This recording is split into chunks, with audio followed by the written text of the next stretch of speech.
እናት ነኝ ብላ ወስዳ ልታርደኝ ነው እንዴ ብዬ አልተቀበልኳትም። ጋሽ ወልዴም ቢለኝ ወደዚህ ቢለኝ ምንም አልተቀበልኳቸውም። ከዛ ሞግዚታችን ፈረንጅ ነች ካስተዳይቷታል እሷን ልጅቷን ከፈት ሳረግ ጠላቴ ደንግጥ ለምን እንደሆነ ኤሌክትሪክ ውስጥ ገባሁ። ሾክ ነው ያደረገኝ። በቃ ድንግጥ አልኩና ፌንት አድርጌ ያልወድቅ መሰለኝ። ልጅቷን ገና በደንብ እንጀራውን እኔ ጋግራለሁኝ፣ ዶሮ ሰራለሁኝ፣ ያም ገነጣጥጄ በጣም ፈረንጆቹ እኔ የሚገርም ባህላችንን እንዳንተው በጣም እንደው አሁን አንዳንድ ጊዜ እንደዚህ ሲሰድቧቸው እናደዳለሁኝ። ከተሳዳቢው አንዱ ምንም ነኝ፣ ግን በዚህ በባህል ጉዳይ ላይ በታሪክ ጉዳይ ላይ ግን ፈርን እንዳትለቅ በደንብ ነው። ቤተክርስቲያን ሁሉ እንድንሄድ ይወስዱን ነበር። እንዴት እንደምታምር ቀይ ከንፈሯ ሁላ እንጆሬ ነው የሚመስለው። እውነት የምታምር ሰናይት ትባላለች። ከዛ ከ10 ዓመት በኋላ እኔ በእግሬ ካሳንቺስ ነው ያለሁት። በእግሬ ሲሄድ ፒፒፒፒ የሚል መኪና ድምጽ ሰማሁኝ። ምንድነው ዞር ብዬ ስል ሰለሞን ናና ስትለኝ ማነች ብዬ እንግዲህ ረስቻታለሁ። ሙሉ ሰው ሆናለች፣ በጣም ተለውጣለች። የኛ አብራደጎች ሲወጡ እዛ ዳሬ ትምህርት ቤቱ ጠገቡብን ሞግዚቶቹ፣ እንጀራ ጋጋሪዎቹ፣ ሰራተኞቹ የ3 ቀን ምግብ ያበሉን ጀመረ። አመፀና እኛ ደግሞ ወጥ ያለ ገደብ እንጀራ ሻጋታ አንበላ እዛው እንትን ውስጥ እያላችሁ ማለት ነው። ግቢ ውስጥ እያለ እነዚህ ጥጋበኞችልና አንድ ትንሽ አዲስ የምትባላለች ስዊድን ነው ያለችው። ይቅርታ እንግዲህ የኔን ቤት ጥሩ ሰው አይደለች። በእውነት በጣም ጥሩ ሰው አልነበረ። እደጅ ፊት ለፊቱ እንትን አዳሪ ትምህርት ቤቱ ፊት ለፊት 3 ቀን አድረን ዝናብ እየዘነበ ብትለመን ሰው በምትወደው ሰው መተን ሁሉ በልጆቿ ሁሉ በባሏ ሁሉ ብንትለመን እምቢ አለች፣ አላስገባችሁም አለች። እኔ እንደገና ኒሞኒያ የተቀሰቀሰ እንትን ካለ መቀስቀሱ አይቀርም። እንትን አይደለም የሚመጣው፣ ከድህነት አይደለም የሚመጣው፣ ረሃብ ሲመጣ ብትሰራ እኔ መርፌ ተወጋ። 3 መርፌ ታዘዘልኝ። ነጠላ ጫማውን አላወለኩትም ረስቼው ጧ ይላል እንዴ ነጠላ ጫማ አረጌ ገብቼ ጧ ሲል ዛሬ ደግሞ ከጀርባ ይሄ ሳውንድ ኢፌክት አለ አይደል? ይሄ ሳውንድ ኢፌክት ደግሞ ከየት መጣላለሁ? የራሴ ጫማ እኮ ነው ጣጣው የሚለው ጸጥ ስላለ ይሰማል። ምንድነው? ምንም የምን ምልክት ነው? ማስፈራሪያ ነው? ከየት የመጣ ነው ብዬ ምንም ለካ ግሩም አይቶኛል። በቲያትር ህግ እንደዚህ ከንፈረን እንደዚህ ንክስ አደረገና ሰለውን እንደደነግጥ ቀጥ ብሎ ወጣለ። ተመልካች አይሰማም። እዛ ጋር ስትደርስ ከላይ ተነሳችና መሬት ፍርጥ ነው ያለችው እና ቀሚሷ እዚህ ጋር ተገልቡ ፊቷን አልበሷታል። ስወጣ ደነገጥኩ። እንዴ የተለቱ የሰው ጎንበስ ስለዛ መሬት ላይ ተዘረራለች። አንዴ ሳቅለቀ ወደ አረብ ሀገር ይሄዳሉ። አረብ ሀገር ይሄዱና ግን ምንድነው አንዳንዶቹ ጎብዘው እዚህ ውጤት ላይ ደረሱ አሉ። አንዳንዶቹ ደግሞ በሶሻል ሚዲያው በሙሉ ትውውቅ ይፈጥሩና ሌላ ነገር ውስጥ ገብተው ከወንድ ጋር ግንኙነት ፈጥረው ከዛ ገንዘባቸውን ይልካሉ። የሚያውቁት በፎቶ ነው። ሲመጡ ግን እዚህ ሌላ ነው፣ ሌላ ታሪክ ነው። ሰውየው ባለ ትዳር ነው ምናምን ነውና እንደዚህ አይነትም ሽወዳዎች አሉ። አሪፉ ነገር እንዳለ ሆኖ መጥፎ ነገር ደግሞ እንደዚህ አይነት ነገር አለች። እንደዚህ አይነት ታሪኮች አሉና ምን ትላለህ? ትመክራለህ? አቦ ቪዲዮ ፕሮዳክሽን ከሳሚ ተቀበል ጋር ትዝታ ጨዋታዎችን ለመጫወት ጋይሰሌ ሰለሞን ተካ ወሌ ይላል። እንኳን ደህና መጣ። እንኳን ደህና ቆየኸኝ። እንግዲህ ጊዜህን ሰዓትን መስዋዕት አድርገህ እኛን አክብረህ እጅግ ስለተገኘልህ እጅግ አድርገን በእግዚአብሔር ስም እናመሰግናለን። እኔም አመሰግናለሁ። እናንተም መርጣችሁኝ ብዙዎችን ጠርታችሁ ብዙ ከተጠሩት ውስጥ ግን ተመርጬ የመጣሁት ያው በእግዚአብሔር ፈቃድ ስለተገኘው። ሳሚዬ ደግሞ በጣም የምወድህ ልጄ ነህ። እጅግ አብዝቼ ደስ ብሎኛል። አመሰግናለሁ። እኛም እጅግ አድርገን እናመሰግናለን።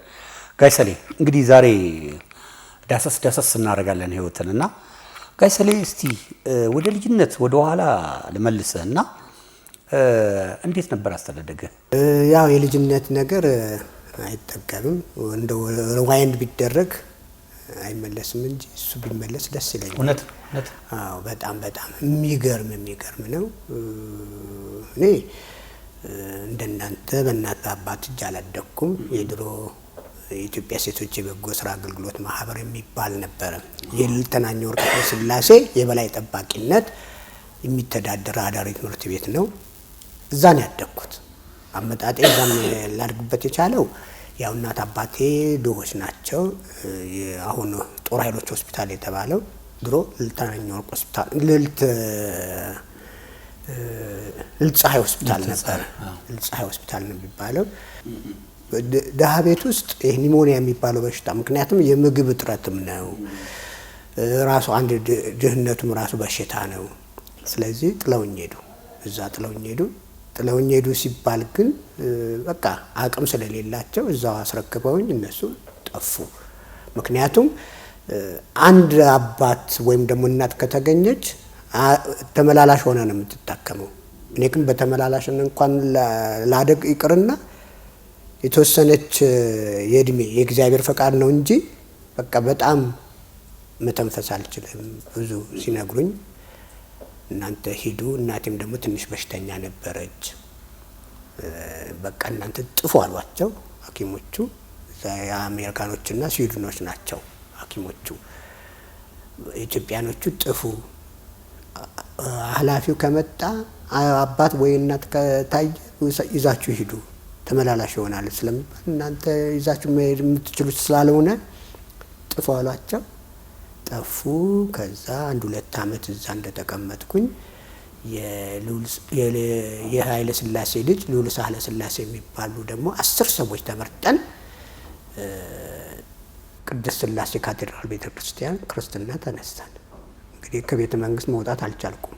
እዛው ነው እዛው ሆነ ነገር እዛው ሆነ።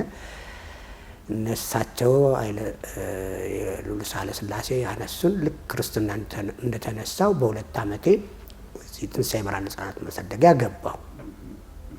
በልጁ እስካሁን ድረስ እንግዲህ ዛሬ 63 አመት ነው እንግዲህ አስታውሳለሁ። የ2 አመት ልጅ ሆኜ የ2 አመት ልጅ የሚያስታውስ የለም። እንዴት እንደተቀበሉ ልዕልት ሰብለ ደስታ፣ ያኔ ወይዘሮ ሰብለ ደስታ ነበር የሚባሉት። ሲያገቡ ልዕልትነት ማዕረግ ይሰጣቸዋል። ካላገቡ ግን ወይዘሮ ነው። የቤተ መንግስት ስርዓቱ እንደዚህ ነው። እና የዛን ጊዜ ወይዘሮ ሰብለ ደስታ ነበር የሚባሉት። ወጣቶች እንደዚህ አሰልፈው እንደ ህፃናቶቹ እዛ በደንብ በሰፊው ነው የተቀበሉን። ከዛ ይሄ የሚጎተት አልጋ አለ፣ እሱ ተገዛ። በሚሳብ እያደክ ስትመጣ እየሰፋ ይመጣል። እና እስከዚህ ነው እንግዲህ። ከዛ ትምህርት ቤትም እስከ 6ኛ ነበር። እዛው አዳሪ ነን፣ እዛው እየበላን እስከ 6ኛ እዛው ነው የተማርኩት፣ ትንሣኤ ብርሃን ሕፃናት ማሳደጊያ። በጣም ጥሩ ጋር። ስለዚህ ጋር ተመልካቾች እንዲያውቁት እንፈልገው ነገር ነውና እናትና አባትን ከዛስ በኋላ የማግኘቱ ነገር ነበር ወይስ እንዴት ነው? ከዛ ወዲያ በቃ እኔም 2 አመት ሆነኝ እንዳንኩኝ በደንብ የ7 አመት ልጅ ይሁን አላቅም። እንደዚህ እናቴ መጀመሪያ የእህቴ ባል ነው የመጣው። እናቴ ሌላ ባል አግብታ ስለነበረ ባልጆ ይደበድባታል። በጣም ነው የሚደበድባት። ያንን ወደ ቀድሞ ባሏ ወደ እኔ አባት ትሄዳለች ብሎ ቀንቶ ይደበድባት ስለነበር ያንን ለማረጋገጥ እኔ የድሮ ባሌ ጋር የሚሄደው ልጅን ያለበትን ፍለጋ ለማወቅ ነው ስትል ወልዴ የሚባል አለ የእህቴ ባል። እሱ እዚህ ወደ ቦርቸሌ ሲመጣ ቦርቸሌው የልጻይ ነበር የሚባለው የባላዘርና የምናምን ጣቢያ ነበር የሚባለው በእሳቸው ስም ተሰይሞ እና እዛ እንደ ድንገት ካሳንቺስ ነው ያለው የሚባል ወሬ ስለሰማ እስቲ እዚህ ትንሣኤ ብርሃን ሕፃናት ማሳደጊያ የሚባል አለ ሲሉት ይመጣል ቀጥ ብሎ የእግዚአብሔር ነገር። ከዛ ሰለሞን የሚባል ልጅ ብሎ ሲያስጠራ ነው የመጣው። ስያሜው ማን ያወጣል? ሰለሞን እናቴ ነች ያወጣችልኝ። አንድ ተወልድ ሰለሞን ብለሃል። ሰለሞን እንደ ተካም የወላጅ አባት ስም ነው። ያው እሱም ደግሞ ተካም ልነግርህ ነው። ተካም ይወጣልኝ አላውቀውም አባቴን።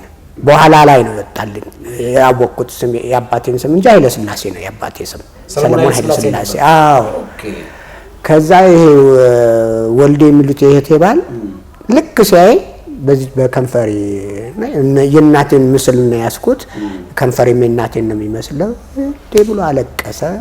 ወዲያው አግኝቼዋለሁ አብረን እንሄዳለን ይላታል። እናቴም እንጀራ አባቴም አብረው ይመጣሉ። አለቀሰች። በቃ ስታየኝ አለቀሰች። አዳሪት ምሪት ልጅነት ሲሆን አሸቦ ትሆናለህ። አፈሩ ምኑ እሱ እንትን አለች። በቃ በደንብ በቃ እሷን እኔ ግን ደንግጫለሁኝ። ማቃቸው ሞግዚቶቼን ነው እንደ እናትም እንደ አባትም እንግዲህ 7 ዓመት 3 ዓመት ሆኖኝ ጨምሬያለሁ ማለት ነው። የ2 ዓመት ልጅ ሆኜ አይደል 5 ዓመት ጨምሬያለሁ እንጂ 5 ዓመት ጨምራለሁ። ስለዚህ ፈራሁኝ ሊበሉኝ የመጡ ያኔ ጭራቅ የሚባል ነገር ነበር። ልንወጣ ስንል ዋ ጭራቅ ይበላቸዋል ይባላል እና እንዳንወጣ ይደረጋል። ስምም አለ አላምሮ የሚባል ጭራቅ አለ። እንዴ በምንአብ የሚሳሉ እንድንፈራ እና እነሱም እንደሱ አላምሮ መሰሉኝ። እናት ነኝ ብላ ወስዳ ልታርደኝ ነው እንዴ ብዬ አልተቀበልኳትም። ጋሽ ወልዴም ቢለኝ ወደዚህ ቢለኝ ምንም አልተቀበልኳቸውም።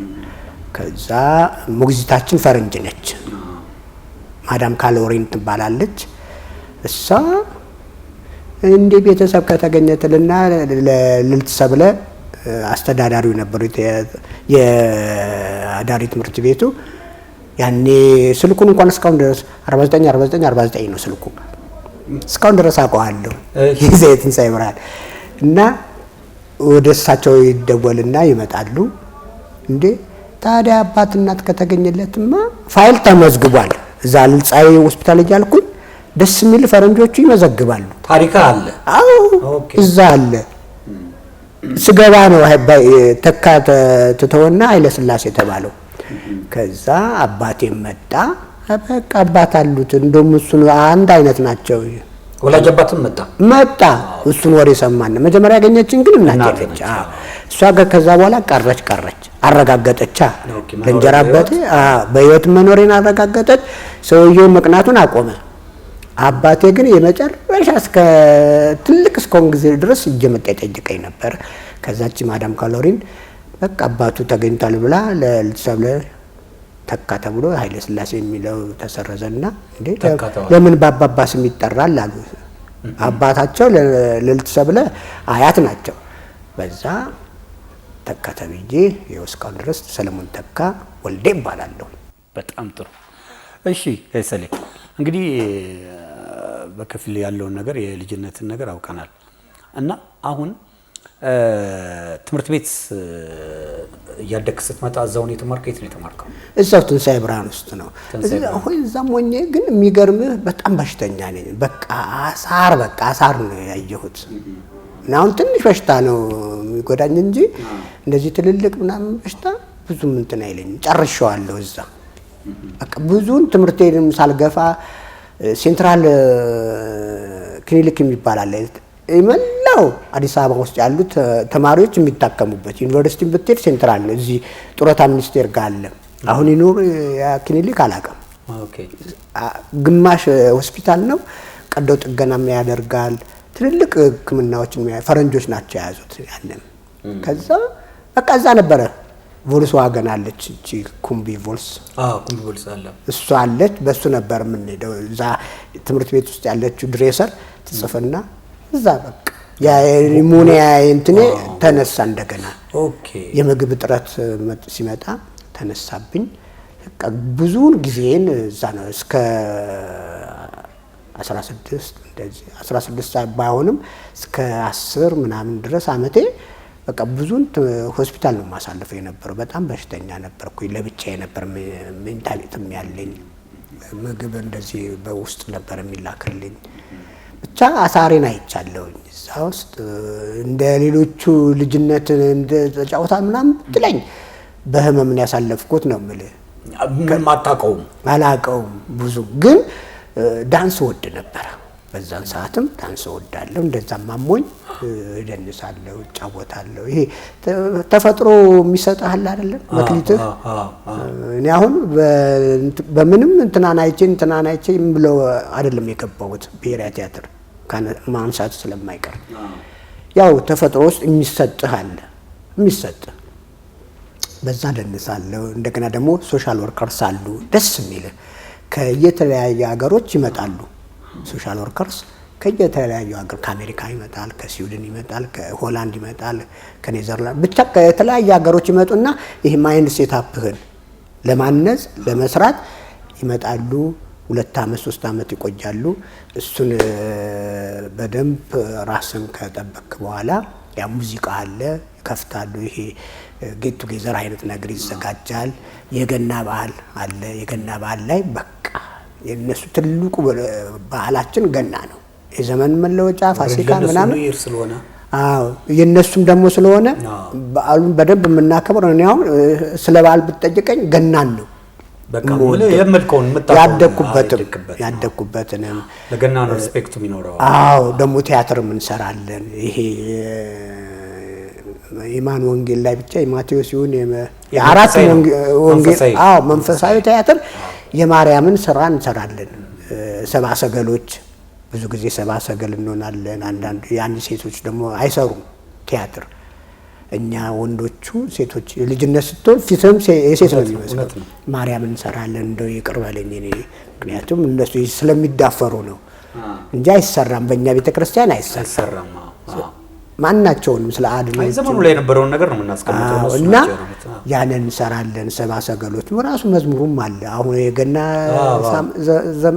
ሳምንት አይደለን መዝሙር አለ። እኔ ለምሳሌ ሰብአ ሰገል ወርቅ የምሰጠው ከሆነ ወርቅ ነው የኔ ስጦታ ስጋ ለበሰው ጌታ እና ወርቅ በእንትን የሆነች ሙዳይ የምትመስላለች በጣም የተሰራች ነው። እነሱ ያቋታል። በእነሱ የተሰራች ነች።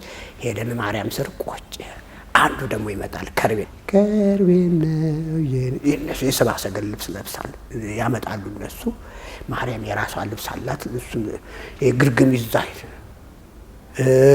በእንትን ትልልቅ አሻንጉሊቶች ይነፋና በሬ በግ ምናምን እዛ ውስጥ እና ግርግም ነው የሚመስለው እና ለማየት ሁሉ ይከብዳል። እውነት ኢየሱስ እዛ ያለ ነው የሚመስል ነውም ደግሞ በጣም ተፈራለን። እንግዲህ በሬዎች አሉ፣ በጎች አሉ።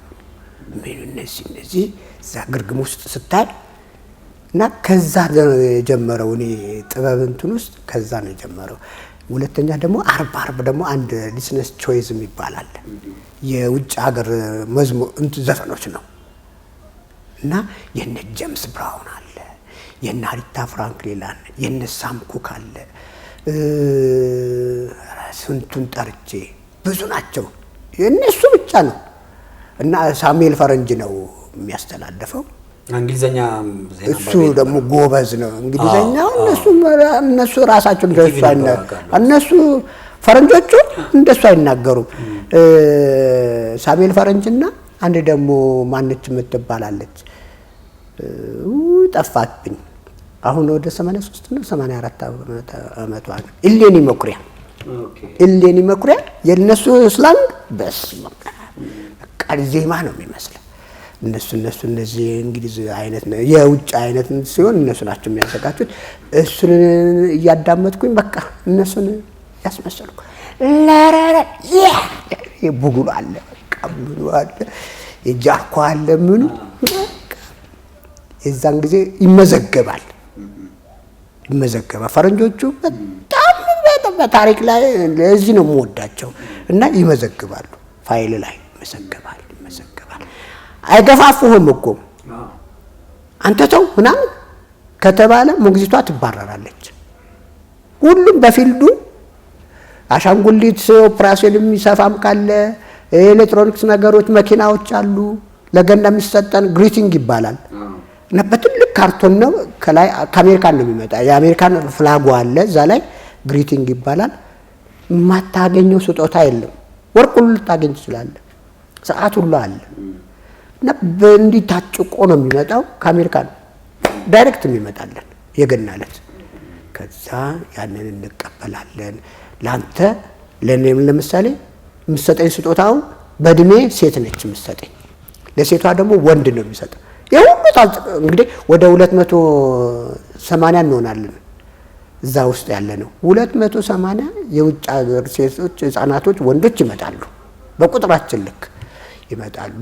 እዛ ስጦታ ያደርጉልናል። በስማም እንዴ በቃ እንዴ ልበለ ደስ ይላል። ያችን ጥቂት ጊዜም ብትሆን በህመም ባሳለፈው ትዝታው ግን አይጠፋም። እነዚህ ነገሮችን እንሰራ ነበር፣ እንጫወት ነበር። ጌሞች አሉ።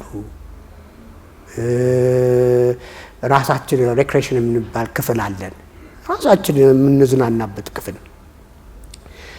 ቅዳሜና እሑድ ሲመጣ ደግሞ ወደ ላንጋሎ ይወስዱናል፣ ሶዶሪ ይወስዱናል። እንዴ አንድ ባላባት ከሚያድገው በላይ ነበር እኛ የምናድግ የነበረው። ልብስ ከአሜሪካን ነው የሚመጣልን፣ ጫማ ከአሜሪካን ነው የሚመጣልን። ይሄ ፔምፓል ፍሬንድ አባቶች አሉን። ለምሳሌ የኔ አባት አሜሪካን አለ። እሱ ነው በጀቴን ሁሉ ልብስ ሁሉ ጫማ ሁሉ ግን አንድ አይነት ነው የሚመጣልን። ለሴቶችም ሴቶች አላቸው እናቶች፣ ለወንዶችም ወንዶች አላቸው አባቶች አሉ። እነሱ አጠራቅመው ወይ ዶላር ይላክና እዚህ ይገዛል። ግን ልብሶች ምናምን አንቸገርም፣ ደብተሮች፣ እርሳሶች አንቸገርም። ደስ በሚል ነው። እንዴት ነበር ለምሳሌ አሁን ማህበረሰብ አኗኗር? ለምሳሌ እኛ እዚህ ከቤተሰብ ጋር ስታድግ እህት ይኖራል፣ ወንድም ይኖራል እና ምንድነው እህት ትጠበቅ ነበረ። ለምሳሌ እኔ እህቴ ከጎረምሳ ጋር ከሌላ ጉዳት እንዳይደርስባት የመጠበቅ ኃላፊነት ነበረኝ እና የኔ ታናሽ ስራ ነበሩ ማለት ነው። እና በዛ መንገድ እንከላከል ነበር። ለምን ወንድ ልጅ የቤት ጋሻ ስለሆነ። እንዴት ነበር እዛ እናንተ ጋስ የመጠባበቁ ነገር ነበረ? ለምን እንደ እህት እንደ ወንድም እንደምትያዩ መረጃው አለኝ። እውነት ነው። እንዴት ነበር እሱ ናቸው? እንዴ የሚገርም ያው እናንተ ጋር የነበረው ነው። እኛ ጋር ትልልቆቹ አይደለም ወንድ ከሆነ ለምን ትልቅ አትሆንም? ከግቢ እንዳትወጣ ዋ ዶሮ ጠባቂን ነው የምናረግሽ እየተባለ።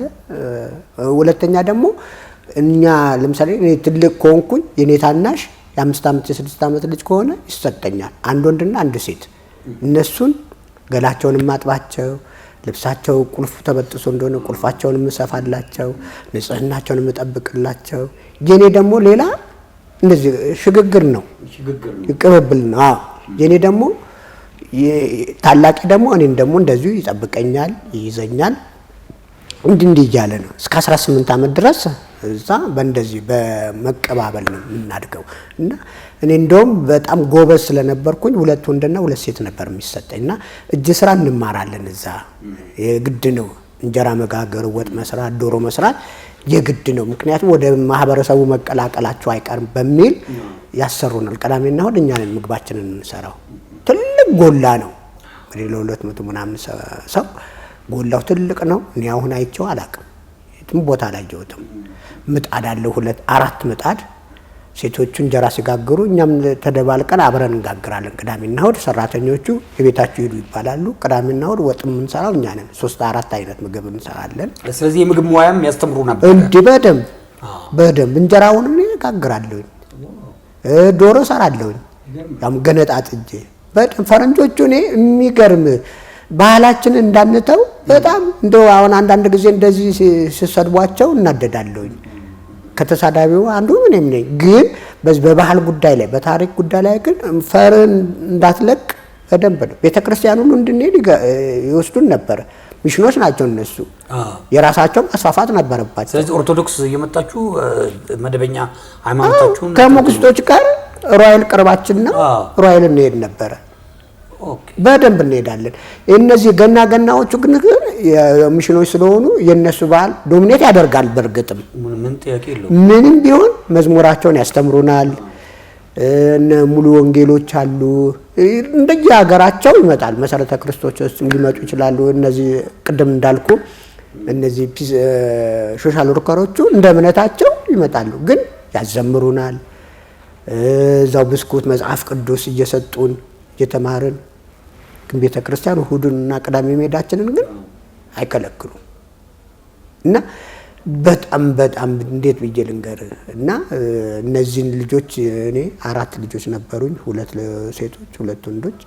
ለሴቶቹ ይሄ ያበሻ ልብስ በደንብ ጠቅም አይደለም የሚባለው እንደሱ አድርጌ ይሄ እዚህ ዲዛይን አውጥቼ ሰፍቼላቸው ለወንዶችም እንደዚህ በጣም ክትትሉ ከእናት አባቴ የበለጠ። ግን እዚህ ላይ ከወጣችሁ በኋላ ለምሳሌ አሁን እህትና ወንድም ያው ዝምድና ይቀጥላል። የኛ እናንተስ እንዴት ነው? እኛ ጋርም እንደዚሁ ነው። ግን አንዳንድ ጊዜ ያው ሰዎች ክፉዎች ናቸው። አካባቢ ያለ ሰው እሱ እኮ ወንድምሽ አይደለም፣ እሱ እኮ እንደዚህ አይደለም፣ አብረህ አድገህ የማይሆን ነገር የሚናገር አለ።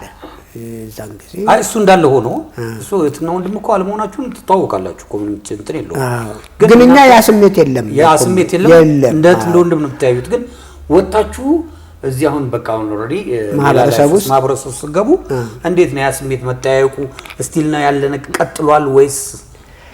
አው ቀጥሎ ነበር። አንድ ወቅት ላይ ቀጥሎ ያው አንዳንድ ጊዜ ሁሉም ሩጫ የሆነና ተበተነ። ትንሣኤ ብርሃን ህጻናት ማሳደጊያ፣ ቀዳማዊ ኃይለ ሥላሴ ህጻናት ማሳደጊያ፣ እቴጌ መነን ህጻናት ማሳደጊያ የሚባል እንደዚህ አንድ ግሩፕ እውቀት የሚል ነበር። እውቀት ነው እንትን አብሪቬሽኑ። እንደዛ ተቋቁሞ መሀል ላይ በቃ ሁሉም የግሉ መኖር ጀመረ። ያው ድህነቱም ደግሞ አስቸጋሪ ነው። እንደዚህ በማህበር እየተራጠ መቀጠል አትችልም። ሁሉም በየፊላ ሆነ። የተጋቡም አሉ እንደዚሁ ከልጅነት ተዋውቀው በደንብ አብረው አድገው ምን ብለው። እኔ አሁን እህቶቼን ብለህ ብትለኝ ከእህቶቼ አስበልጬ የምወዳቸው አብሮ አደጎቼን ነው። ከእናቴና ከአባቴ ያስበለጠ ሙግዚቶችን በጣም ነው። ምክንያቱም ሲገርፉኝ፣ ስወድቅ ስነሳ የሚሰቀቁልኝ የሚጨነቁልኝ እነሱ ናቸው። እነዚህ እኮ ነገርኩ ገና የ3 ቀን ልጅ እያለሁ ነው የተለዩኝ። ስለዚህ ምኑ ጣዕም ይኖረኛል? አባቴም ከዛ በኋላ መሀል ላይ እንደው ያልነገርኩ መሀል ላይ ለ20 ዓመት ተቋረጠ ግንኙነታችን ከሁሉም ከአባቴም ከእናቴም ጋር ከሁሉም ጋር ተቋረጠ። ከዛ በኋላ ከወጣ በኋላ ወደ ብሔራዊ ቲያትር ከገባው በኋላ በቃ ተቋረጠ ግንኙነታችን።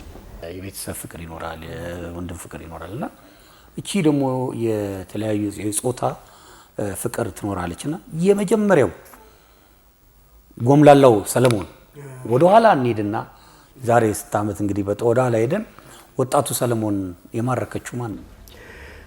እሱ ከአዳሪ ትምህርት ቤት ወጥቼ ብሔራዊ ቲያትር እንደተቀጠርኩ አካባቢ ነው። 70 ነው መሰለኝ ብሔራዊ ቲያትር ስቀጠር 69 ከነ ፀሐይ ዮሐንስ ጋር እኛ መዘምራን ጓድ ነበርን። ጌታቸው ስለሺ እንዳውቀው እንደሆነ ሽታዬ አብርሃ፣ ጌታቸው ስለሺ፣ ተሾመ አዳነ፣ ብዙዎች እነ ተክለ ማርያም አወቀ አሁን ጥሮታ ያወጡት እነዚህ ሶስተኛው ግሩፖች ነበር። እጩ ተዋናያን የሚባል ተፈጠረ። የመጀመሪያዎቹ እና ዓለምፀሐይ ወዳጆ ናቸው እነ ተክሌ። ከዛ በኋላ እና ኃይሉ ብሩ፣ ሁለተኛው ዘሮቹ ደግሞ ሀና ተረፈ፣ ዓለምፀሐይ በቀለ፣ ንጉሱ ዘውገ፣ እነዚህ ሁለተኛዎቹ ናቸው። በእነሱ ላይ ደግሞ እኛ ተደረበን ሶስተኛዎቹ ኮርስ ተሳታፊዎቹ እኛ ሆነን እና 72 ላይ ነው ትዝ ይለኛል። ኤክስፖ 72 የሚል አሁን ኤክስፖ እዛ የሚዘጋጀው ብሔራዊ ቲያትር ነበር ቤቱ። ያ ሜዳውን አይተዋል? አሁን አይተው እንደሆነ ፎቅ የተሰራበት እንደ ሲሚንቶ ነች አይደለ? እሱ እንደዚህ እንደ መጋዘን ተሰርቶ አሁን ኤክስፖ የተወሰደው እኛ ጋር ነበር እና ኤክስፖ 72 ሲቋቋም ቀይ መስቀል ሆና ትመጣለች። እቺ ልጅ ሰናይት ትባላለች። ትመጣለች። ለካ ያኔ መዘምራን ከራስ ቲያትሮች ጋር እየሰራን እያለ አምባሳደር ትከታተለኝ ነበረ። እንግዲህ 69 የዛሬ 45 ዓመት ማለት ነው። ልክ ጌታቸውና ጌታቸው ስለሺ በጣም ጓደኛዬ እንደ ወንድም የምንታይ ሰዎች ነን። አብርሃም የሚባል አለ ከያሬድ ሙዚቃ የተመረቀ ነው። ስልክት ያለ አሁን ትግራይ ሄዷል። ትግራይ የሙዚቃ ምናምን ዳይሬክተሮቹን አላውቅም። እነሱ ይወዱኛል እና የስዊድን እንትን አለች ክብሪት አለች 12 ነው የምትይዘው፣ 1 ብር ነው የምትሸጠው እና የፕላስቲክ ነች። ውሃ ቢነካት ምን ብላ አትፈረካከስም። እሷ በጣም ውድ ስለሆነች ብዙ ሰው እሷን ለመግዛት ነው የሚመጣው። ግን 1 ብር ነው 12 ይዛ 1 ብር ነው የምትሸጠው። ከዛ ላይ አውቀው እዛ ቀይ መስቀል ድንኳን ውስጥ አንድ ልጅ አለች። እሷ እዛ ኤክስፖንቱን ውስጥ እንደ ልቧ ገቢ ወጪ ነች። ስትከፍል 2 ብር ትከፍላለህ። እንትኗ ስትገባ ኤክስፖ እንደሚያስከፍሉት አለ አይደለም? እንደዛ ስትከፍል 2 ብር ነው የምትከፍለው። ለሷ ስጣትና እሷ እዛ መግባት መውጣት ስለምትችል ብሩን ለሷ ስጣትና 2 ትግዛለን ብለው ይሰጡኛል ብሩን። እኔ ድንኳኑን እንደዚህ ዘገት ብሏል። ካዘጋጅተዋታል እሷን ልጅቷን ከፈት ሳረግ ጠላቴ ደንግጥ ለምን እንደሆነ ኤሌክትሪክ ውስጥ ገባሁ። ሾክ ነው ያደረገኝ። በቃ ድንግጥ አልኩና ፌንት አድርጌ ያልወድቅ መሰለኝ። ልጅቷን ገና ልጅቷን ሳያት ደንግጬ ከዛና አብርሃም ደንግጠው ጌታቸው ስለዚህ መጡ ስትሬት ላይ እንደዚህ ያስተኙ። ልጅቷ ደነገጠች። ስታለቅስ ሁሉ በሰመመን ይሰማኛል።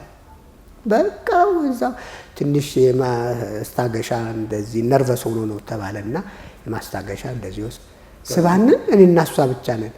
ሰውነቴ በቃ ይንቀጠቀጥ ጀመረ። ቅጥቅጥቅጥቅጥ አልኩኝ። እሷም ትንቀጠቀጣለች። ምንድነው ምንም ሊገባኝ አልቻለም። የፍቅር ይሁን ምን ይሁን ሳይት ላይፍ ይሁን ምን ይሁን አልገባኝም። ግን አንድ ነገር ውስጤ ተቻርጎኛል። እሷም ትንቀጠቀጣለች።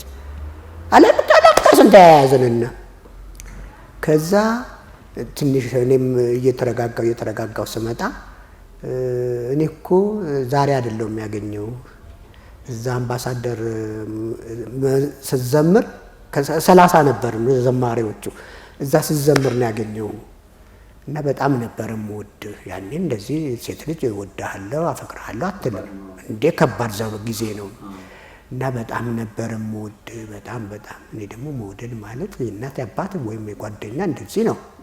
ይሄ ጾታዊ ነገር እኔ ብዙም አላውቀውም። ከዛ እኔ እንጃ አልኳት። የታውቀሽ ነው በቃ የምትለው ነገር አለ አይደል? እንዴት ተወጅኛለሽ እኔ የሚለው የልጅነትም ጥያቄ አለ። ግን ልቤ እንዳታቆም ወሬዋ እንዳታቆም ይፈልጋል። ከዛ መጨረሻ ሰናየት ትባላለሁ ምናምን አለችን። ነጌቹ ቆየ ልጅ ደግሞ አሞት ይሆናል ገቡ። እኛ እዛ ቁጭ ብለን በቃ እንደ አንድ ያ ቢቀረጽ አሪፍ ሆሊውድ አያገኘው ከምር ሆሊውድ ስለ ፍቅር በቃ ሮሜና ጁሊየት ነው የሚመስለው። እውነተኛ ነገር ነው። ግን ቀጠለ ምን ሆነ መጨረሻው? እኮ ልነግርህ ነው። ከዛ አብርሃም የሚሉት ቤት ተከራይቶ ጌታቸው ከእናቱ ጋር ነው የሚኖረው። አብርሃም ግን ያኔ 100 ብር 50 ብር ነው ምን የመሰለ ቤት። ከዛ ጠራኝና ሰኞ ዕለት ቤቴ ሁሉን ላጤ ነው ምግብ ምንም አዘጋጅቼ እዛ በደንብ ታወራለህ አለ። እሷም መጀመሪያ አነጋገሯትና ኧረ ተገኝተው ነው እሺ አልኩኝ። ቅዳሜ ያለፈ እንግዲህ ዓርብ ዕለት ነው። ቅዳሜ እንደዚህ ወዴን ቆረጠኝ። ምግብ በብላት ሁሉ አቃተኝ። ሰው ሁሉ ሲያዋራኝ ቶሎ ክልብሽ ልና አለቅሳለሁ። እንዴ ሰላም ነው ፍቅር ጀመረ እንዴ ምናምን ማለት ጀመሩ። እኔ ወዴም ወዴ ይሻላል ሰኞ እንዴት ትድረስ። ከዛ ማይደርስ የለም። ሰኞ ዕለት ጌቾም ተዘጋጅተዋል። ምግብ እዛ ተዘጋጅቷል። ቤቱ አብርሃም ቤት 7 ሰዓት ልክ ለ7 ሩብ ጉዳይ ላይ ሽንቴ ወጠረኝ። የለኝም እኮ ሽንቴ ወጠረኝ ብለው ከሽንት ቤት እንዴት ልውጣ ብቻ ፊኛዬ ተወጣጥሯል። ግን እንዴት ሽንት የለ ምን የለ አመጣለሁ። በዚህ ላይ ደግሞ ምግብ አልበላም 1-2 ቀን ድክምክም ብያለሁ። ምን እንዳደከመኝ ግን አላውቀውም። ልክ እንትን አልኩና ሽንት ቤት ወጣና አብርሃም እቺ አሁን ቡና የምትፈላበት የለም እሷ በረንዳዋ ላይ ቁጭ ብሏል። ያቺ አሁን የኃይለ ሥላሴ እንትን የተቀመጠበት እሱ ላይ ቁጭ እዛ ያኔ ክልክል ነው አትቀመጥም እዛ ላይ። እነሱ ግን ተቀምጠው ሽንት ቤት መግባቴን አይተው ይጠብቁኛል። መጨረሻ ወጣው። አብርሃም አልሄድም አልኩት። በጣም ተሰቃይቻለሁ። አልሄድም ማግኘትም አልፈልግም አልኩት። ደነገጡ። ጌቾ ቢለኝ በዚህ ቢለኝ እንደው ጌቾ ሙሉ ተሳደበ። ምን እንደዚህ አዳሪ ትምህርት አድርጎ እዛ ያደጉትን ሴቶች ሁሉ እንደህቱ እያየ ታዲያ ምን በቃ ተጣላን። እኔ አለቅሳለሁ። አብርሃም ይለምነኛል። ኧረ ልጅቷ እዛ እየጠበቀች ነው እንደ ውኑ ስልክ የለ፣ የቤት ነው ስልክ ያለው። እሱንም ደግሞ በቁልፍ ተቆልፎ በጠቅጠቅ ነው የምትደውለው። እዛ ምን ሰፈር ውስጥ በጠቅጠቅ ደወለና ይቅርታ ጠብቅኝ እመጣለሁ አላት። ለካ ይዘኸው ትመጣለህ ወይ? አይ እነግርሻለሁ እመጣለሁ ይልና ሲነግራት ታመመች አሉ። ሲነግሩኝ ታመመች። ከዛ እሷም እዛ ብሔራዊ ቲያትር መምጣት አቆመች። አንድ 10 ዓመት ተለያየን። 10 ዓመት እንግዲህ አስበው ቆመ ሀሳቡ። በቃ ሀሳቡም ቆመ። ግን እድሜ ልክ ሳስበው ፊቷ አይመጣብኝ። አግብቼም እንኳን እሷ ነች ስዕሏ የሚመጣብኝ። እንዴትም እንደምታምር ቀይ ከንፈሯ ሁላ እንጆሬ ነው የሚመስለው። እውነት የምታምር ሰናይት ትባላለች። ከዛ ከ10 ዓመት በኋላ እኔ በእግሬ ካሳንቺስ ነው ያለሁት። በእግሬ ሲሄድ ፒፒፒፒ የሚል መኪና ድምፅ ሰማሁኝ። ምንድነው ዞር ብዬ ስል ሰለሞን ናና ስትለኝ ማነች ብዬ እንግዲህ ረስቻታለሁ። ሙሉ ሰው ሆናለች። በጣም ተለውጣለች። 2 ህፃናቶች ደግሞ አጠገቧ አሉ። ፍንፍኔ የሚባለው ፍሎሃ አለ አይደል? እዛ ልትገባ ነው። እኔን አታውቅኝም አለች። ኧረ እኔ አላውቅሽም የኔ ልጅ ሰናይት እኮ ነኝ። አንተ ፌንት ላረግ በቃ አሁን ሞራል ፌንት ላረግ እንደዚህ በቃ ገለል በሉ ምን ነው የሚመስለው? ወጣችና ደነገጠች። አይዞ እንደዚህ እኮ ነው የዛን ጊዜ እኮ እንደዚህ ስጠብቅ ታሪኩ ማንሳት ጀመረች። አበድኩኝ በቃ አሁን በዛን ጊዜ የደርግ ባለስልጣን ነው፣ ከፍተኛ ባለስልጣን ነው ባሏ። አሁን እኮ ይኸው ልጆች ወልጄ እንደውም ስሙን ሙሉ ነግራኝ ነበር ረሳሁት። እና እሱን አግብቼ 2 ልጆች አንድ ወንድና አንድ ሴት ሰጥቶኛል። ይሄን እንግዲህ እግዚአብሔር አልፈቀደውም አለችኝ። ልጆቿን ይዛ በጣም ጥሩ ወደ ፍሎሃ ገባች እልሃለሁ። እንግዲህ ባለችበት ሰናይት ነው ያልኩት። ሰናይት ሰላም ነሽ ይበላት። አይ እንግዲህ ዝግጅት ካየች የዛሬ 40 ምናምን ዓመት ታስታውሰዋለች ብለህ ነው? በእርግጠኝነት ታስታውሰዋለች። አዎ ደግሞ የድሮ እኮ አይረሳም። የመጀመሪያ ነገር መቼም አይረሳም። ሰንጄ የአባትሽንም ባላቅም ባለሽበት እንግዲህ ያኔ ኤክስፖ 72 ላይ የተገናኘው ሰውዬ ያውን ሽማግሌ ሆኜብሻለሁ፣ አንቺም ትልቅ ሰው እንደምትሆኝ ነው ባለሽበት። እግዚአብሔር እድሜና ጤናውን ከነ ልጆችሽ እንግዲህ አያትም ሆኜ ሊሆን ይችላል። ስለዚህ እግዚአብሔር ይጠብቅልኝ። እሺ ጋይ ሰሌ እስቲ ወደ ኪነ ጥበቡ እንምጣ። እንዴት ነው ወደ ኪነ ጥበቡ? በእርግጥ መነሻ ነው ያው ቅድም ምንም ጥያቄ የለውም የቤተ ክርስቲያን ድራማ ምናምን ትሰራ ነበር። ያ ነው እንደ መነሻ የሆነው። እንዴት ነው ወደ ብሔራዊ ቲያትር ጆይን ያደረጋችሁት? በምን ምክንያት ነው? 69 እንዳልኩ እድገት በህብረት ተመላሾች አሉ እነሱ። እኔ ደግሞ አዳሪ ትምህርት ስለወጣው በቀጭን ትእዛዝ ነው በደብዳቤ 2 መስመር እንድትቀበሉት ተብሎ እዛ የገባውን። ከዛ ቡድኑ ፈረሰ። አንቂ መዘምራን ጓድ የሚባለው ቡድኑ ባህልና ስፖርት ወጣቶች ሴቶች ጉዳይ ሚኒስቴር ነበር ያን የሚባለው። እሱ ነበር 150 ብር ነበር የሚከፍለን እኮ አይከረም። በዛን ሰዓት እንግዲህ 69 እንዴ መሬት አለመግዛቴ፣ ስንፍናዬ፣ ቤት አለመስራቴ ያውኑ 150 ሺህ ብር በለው እኮ እንዴ! በጣም ብዙ ትልቅ ነው አቅሙ። ጥጋበኞች ነበርን እኔና ጌታቸው። በጣም ይገርማል እንዴ የ18 ብር ሙሉ ጅንስ ውሳ የሚለው አይደለም USA የሚለው ነጥብ ያለው ውሳ ኮሪያ ውስጥ ነው የሆነች ሀገር ከተማ ምርጥ አስመስለው በአሜሪካን እንትን። እቺ ግን ነጥብ ያላት ነች። USA የአሜሪካን ደንበኛ ሸራው ከነቀበቶ ነው የሚሸጠው። 18 ብር ነው። ጫማ ደግሞ ያኔ የቱርክ ወይ ጣሊያን ነው ማፊያ የሚባል ነው፣ ፋሽን ነው። ታኮ እንትን ላይ ብረት አለው ቋ እያልክ ነው። ይሄ ጸጉሩ ደግሞ እዚህ ተከምሯል። በስማ እና እንደዛ ቡድኑ ሲበተን እኔና ሱዚ በደብዳቤ ብሔራዊ ቲያትር እንድንቀጠር ተደረገ። ከዛ ወጣና ምን ቤት ተከራያችሁ? እንዴት ነው የሆነው? መንግስት ስንወጣ ከዛ የድሮ የጣሊያን ቤት ወደ 89 ወጣቶች ወጡ። ራሳቸውን ችሉ ፍራሽ ሰጥቷቸው ብርድ ልብስ፣ አንሶላ ምናምን። እኛ ግን እነሱ የኛ ታላላቆቹ ስራ ይዘው ነው የወጡት። በእጣ ነው ያኔ በደርግ ጊዜ እንትን ባልክበት አይደለም። በእጣ ይወጣልሃል፣ ትቀጠራለህ። ከዛ ያንን የኛ አብሮ አደጎች ሲወጡ እዛ ዳሬ ትምህርት ቤቱ ጠገቡብን ሞግዚቶቹ፣ እንጀራ ጋጋሪዎቹ፣ ሰራተኞቹ። የ3 ቀን ምግብ ያበሉን ጀመረ። አመፀና እኛ ደግሞ ወጥ ያለ ገደብ እንጀራ ሻጋታ አንበላ እዛው እንትን ውስጥ እያላችሁ ማለት ነው። ግቢ ውስጥ እያለ እነዚህ ጥጋበኞችልና አንድ ትንሽ አዲስ የምትባላለች ስዊድን ነው ያለችው። ይቅርታ እንግዲህ የኔን ቤት ጥሩ ሰው አይደለችም። በእውነት በጣም ጥሩ ሰው አልነበረችም። በህይወቴ ሞግዚት አስተዳዳሪ ነበረች የግቢው። ምስጋና እንዳለም ወቀሳም ነው። አዎ እጅግ ክፉ ነበር። ግድ ነው። እሺ ወጣን ጠገቡ አለችና እዛ ያልነበረ ነው ወጣጣ ያልነው 3ኛ ፖሊስ ጣቢያ ይዛን ሄደች ልታስገርፈን።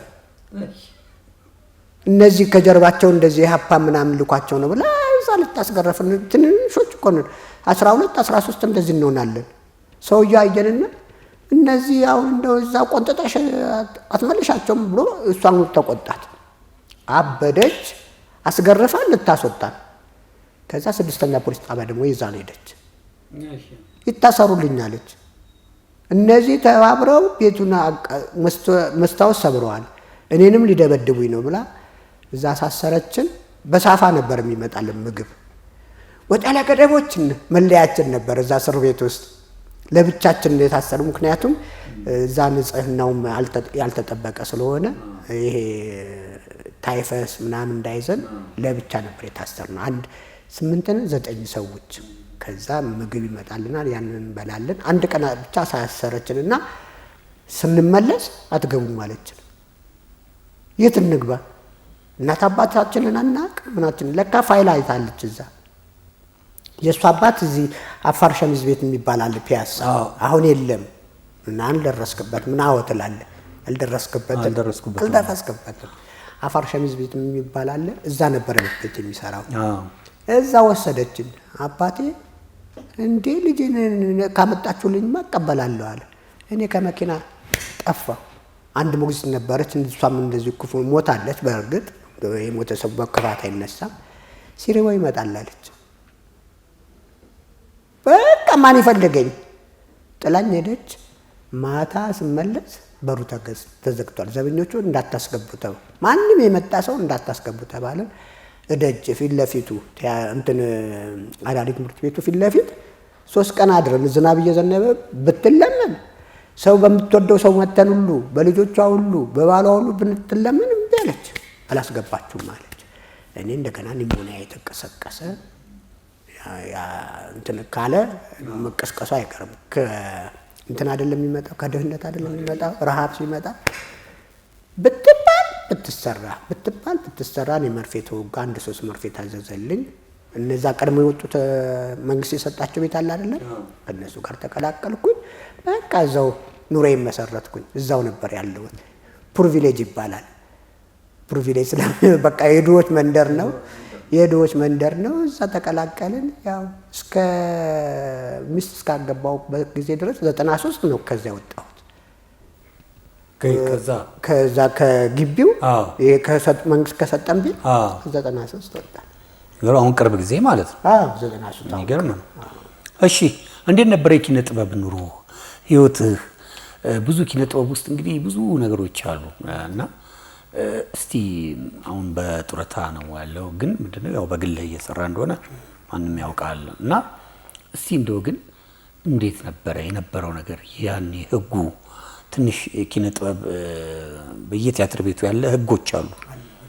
የመድረክ አከባበሩ እንዴት ነበር? እስቲ እሷን ነገር እንጫወታት። በጣም የሚገርም ነው። በቃ የሚገርም ጋሽ መራዊ የሚለው አለ። ቤተ መቅደስ ነው የሚለው። አዎ እውነት ነው፣ ቤተ መቅደስ ነው። በተለይ ደግሞ እኔ ያው ስለ ብሔራዊ ቲያትር ለጠየቀኝ፣ እዛ ብሔራዊ ቲያትር መድረክ ማንም ሰው አይወጣም፣ አይመላለስም፣ አይገባም ወደዚህ ስራ ከሌለ በስተቀር። ስራ ካለ ብቻ ነው እንጂ ስራ ከሌለ ወደዛ መግባትም መውጣትም እንደዚህ መተላለፊያ አይቻልም፣ ትቀጣለህ። በዚህ ላይ ደግሞ እኔ እንደጨረስኩኝ 73 ነው የተመረቅነው። 73 ተመረቅ የተክሌ ደስታን ፍልሚያ የሚል ቲያትር ነበረ እና እዛ ላይ ጭሎ ሆኜ ነው የምሰራው። አሁን ቋንቋው ተቀይሯል። ያኔ ገረድ ነው የሚባለው፣ ሰራተኛ ጥበቃ አይባልም፣ ዘበኛ ነው የሚባለው። የወንድ ሰራተኛ ደግሞ አሽከር ነው የሚባለው። የሴት ሰራተኛ ገረድ ነው የምትባለው። እነዚህ ትንሽ ልጆች ደግሞ ጭሎ ነው የሚባሉት እና ጭሎ ሆኜ ነው የምሰራው። በጣም እድለኛ ነኝ። ተስፋዬ ሳህሉ ባላባት ሆነው አስካላም መንሸዋ ከሷ ጋር የእሳቸው ሚስት ሆና ነው። እነዚህ ሲኒሮች ናቸው። አዎ ታላላቆች ናቸው እንዴ አባቶችም ናቸው። ከነሱ ስር ሆኜ ጭሎ ሆኜ ነው 73 ነው እንግዲህ መጀመሪያ ቲያትሬ ፊልም የሚል የተክሌ ደስታ ታደሰ ወርቁ ነፍሱን ይማረው እሱ ነበር አዘጋጁ። የመጀመሪያ ፎቅና ምድር የተሰራው የዛን ጊዜ ነው ቲያትር ቤት እና እኔ ጭሎ ነኝ ተላልኬ ምላላክላቸው ነው። ከዛ ስመጣ ቁጭ ብዬ 8 ተኩል ነው። አሁንም 8 ተኩል ነው። አሁን ቀን የለም እንጂ ድሮ 8 ተኩል ነው የሚከፈተው ቲያትር። ከዛ ቀደም ብለ 6 ሰዓት ነው መገኘት ያለበት። በስራ ቀን ነው ቅዳሜና እሑድ? ከሰኞ እስከ ዓርብ የለም። ቅዳሜና እሑድ ብቻ ነው። እና እኔ ውድለት በቃ መጣው ቁጭ አልኩኝ። ደፋለ ይሄ ሎጅ ላይ ያለ የምንቀመጥበት ያን ይከለከላል። እኔ ጠጋበኛ ነኝ፣ በዚህ ላይ እድሜም አለ ደንታም አልሰጠኝም። ቁጭ ብያ ያለው ቲያትሬ ፊልም ነው መሰለኝ። እንዴ ፊልም ነው የሚሰሩት ምንድን ነው የሚሰሩት እያልኩኝ አየዋለሁ። እና አባባ ተስፋዬም አስካልም እንደዚህ ወደዚህ ውርውር ሲሉ አያለሁ። ከዛ ተክሌ ደስታ መጣል ሲያይ አበደ። በቃ ተክሌ ደስታ ይመጣና ያይህና ምንስ የሚለው ነገር አለው። ተሰስ ያደርገዋል። ከምር ያይህና ምንስ ይላል። ከዛ በኋላ ነው አይምሮ መስራት የሚጀምረው።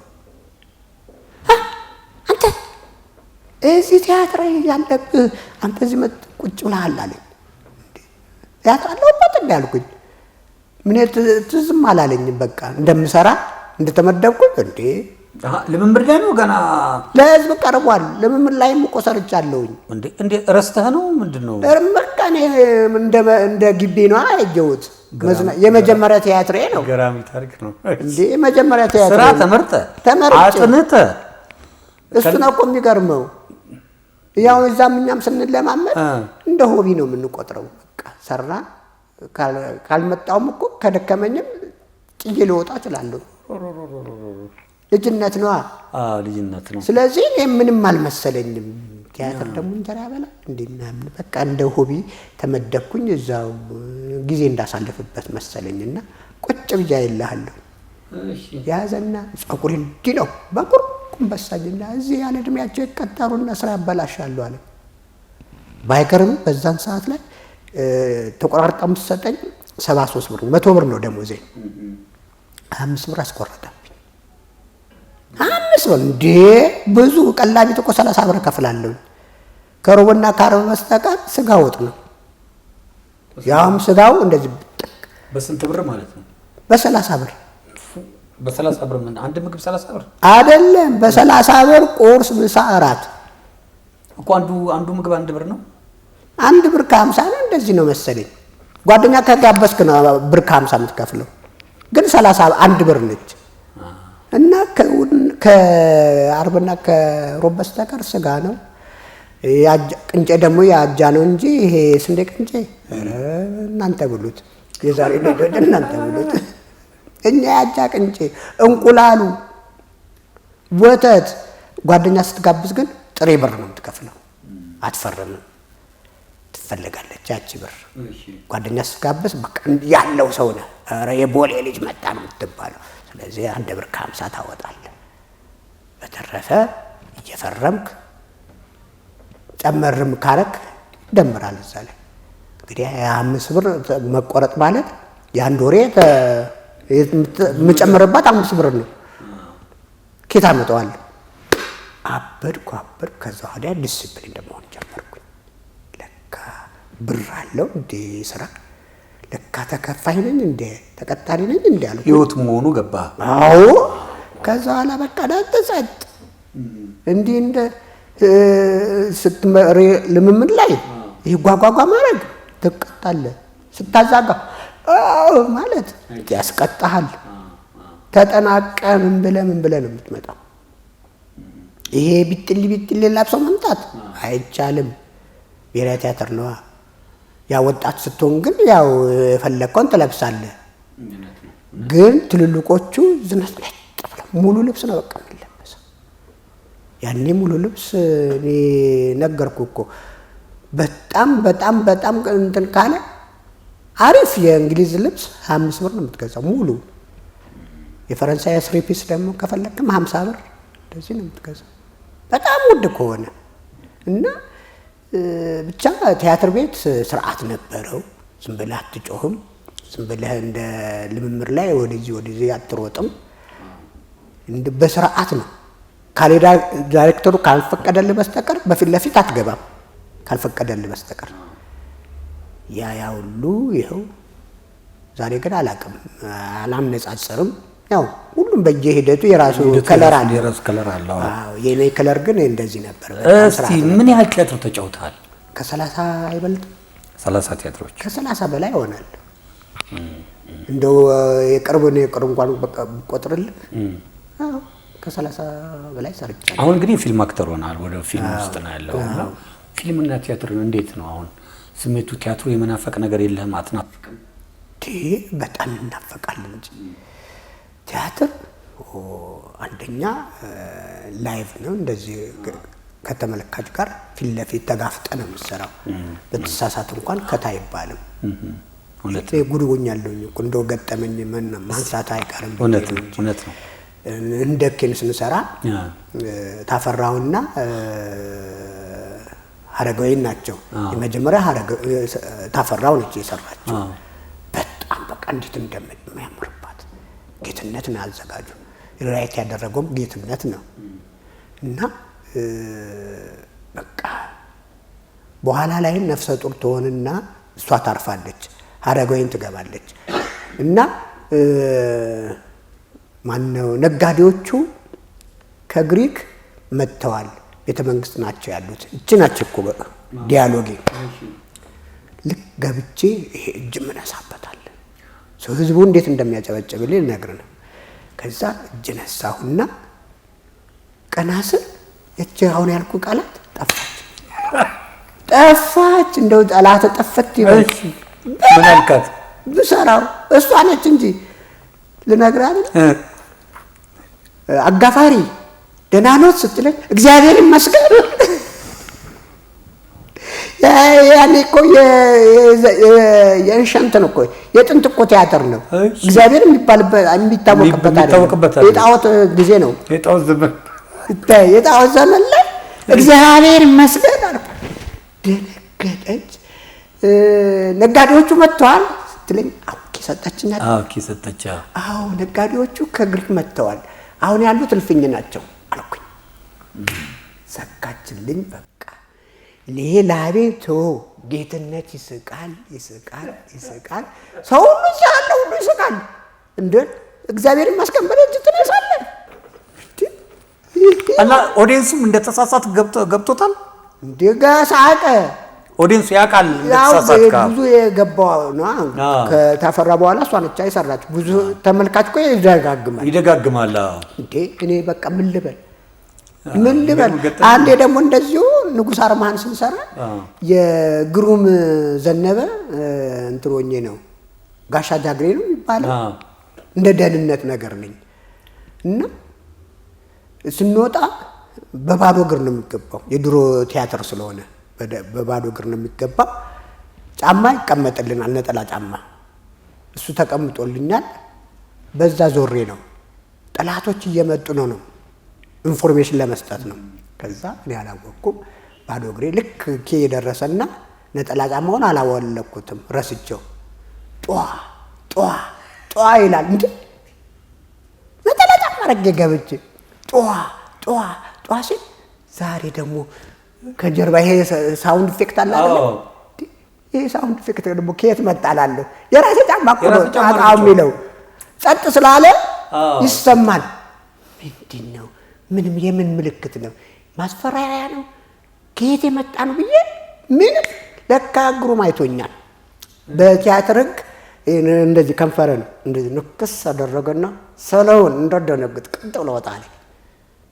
ተመልካች አይሰማም። ሰለውን እንደደነግጥ ቀጥ ብሎ ወጣለ።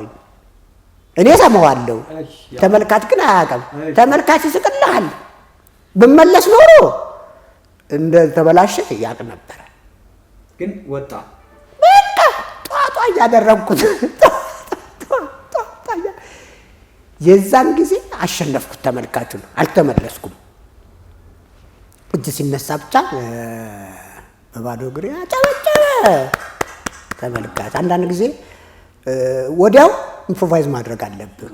የኛ ሙያ አጋላጭ ነው። አንተ አክቲቭ መሆን መቻል አለብህ። ግሩም ባይረዳኝ ኖሮ ወይ አወልቀዋለሁ ወይ አንድ ነገር እደነባበራለሁ። እኔ ታውቃለህ፣ ሳትሰማም አትቀርም። ደንባራ ነኝ። የምገባበት ነው የሚጠፋኝ። አንዴ ደግሞ እንደዚሁ ሐምሌት ሲሰራ ነፍሱን ይማረው ሰለሞን ሙላት የሚባል ልጅ አለ። ሆዱ ይጮህ ምን ያደርግ አላውቅም። አንዴ ቦቆቆቆቆቆ አለ መድረኩ ላይ። የኔ ኦሲፕን እንትናን ነው ወኝ የምሰራው። ተክሌን ገድጄ ንጉሱን ገድጄ በንጉስም ሆነበት ነው ዘውድ ምጭንበት ነው። እና ምለዋለህ በዳንስም አለ ወደዚህ ይራወጣል። እዛ መድረክ ውስጥ ፈሲውን ሆዳቸው ይጮህ ምንም እስከ ተመልካች ድረስ ነው የሚሰማው። ቆቆቆቆቆ ሲል ሳቄ በጣም ተርዋይና ዙሬ ፍቃዱ ተክለ ማርያም ነፍሱን ይማረው ሰሎሞን ኮስተሮን ድምፁን ታውቃለህ? የፍቄን ሰሎሞን እንዳትስቅ ያሰቁ ፈልገው ይሆን እንዳትስቅ አለ። እንዴት ትቻለ? እንዴት ብዬ ልጅ ማን ያዛል? እዛ ይሯሯጣል። ለተወሰነ ደቂቃ ቆመ። እኔ ጀርባዬን በቃ አስናቀች ወርቁ ማለት ነው። እንግዲህ አስናቀች ወርቁ እንደዚህ ነች። ታውቃው ከመጣ ስህተት ከመጣ መልቀቅ ነው። ኧረ ደንታም የላትም። እሺ ይስቃሉ። ተመልካቹ አብሮ ይስቃል። ወደ ወንቱ እንዴት ልምጣ እንደገና ድጋሚ አዎ ደንግጬ ቴዎድሮስ ተስፋዬ ብቻ ያልሳቀ የለም ብልህ ውሸት ነው። እሱ ሰለሞን አይስቅም። ኧረ እሱ ኮስተር ነው ያለው። ለምን ይስቃል? ሆዱ ብቻ ይሁን አልተስማማ ይሁን ብቻ የሚሰማ ይሄ ሆድ ሲላወስ አለ አይደለም። ፈስ እንዳትለው እንደዚህ አይነት ፈስ አለ እንዴ ነው የምትለው? ስፒከር ምንድነው ድምፅ ማምጠሪያ የለውም። ግን በጣም ግልጽ ሆኖ ይሰማ ነበር። እንዴ ተመልካቹ እዛ ይስቃል። ቴዎድሮስ ይስቃል። እዛ ያለ በሙሉ ይስቃል። እኔ ደግሞ ሳቅ አልችልም። ያ ፍርሃቴ ሁሉ ጠፍትና መሳቅ። ማን ያዛል? እዛ ቁጭ ብሎ እምባው እስኪፈስ ድረስ ይስቃል። ስራ አስኪያጅ ነበረ የዛን ጊዜ። አዎ መባረሪያ ነበረ እኮ። እንደምንም ተወላክፌም በቃ ሳኩና መጨረሻ ላይ ላጠርግ ወደኩኝ። አሁን ደነገጥኩ። ስደነግጥ መለስ አልኩኝ። ወዲያ ስራውን ሰርቼ ወጣሁ። ሰው ከወጣም በኋላ በስማም የሳቀ ነው መሳቅ በቃ ቶ ያለ። አንዴ ደግሞ እንደዚሁ 100ኛው ዓመቱ አሉላ አባ ነጋ ይከበራል።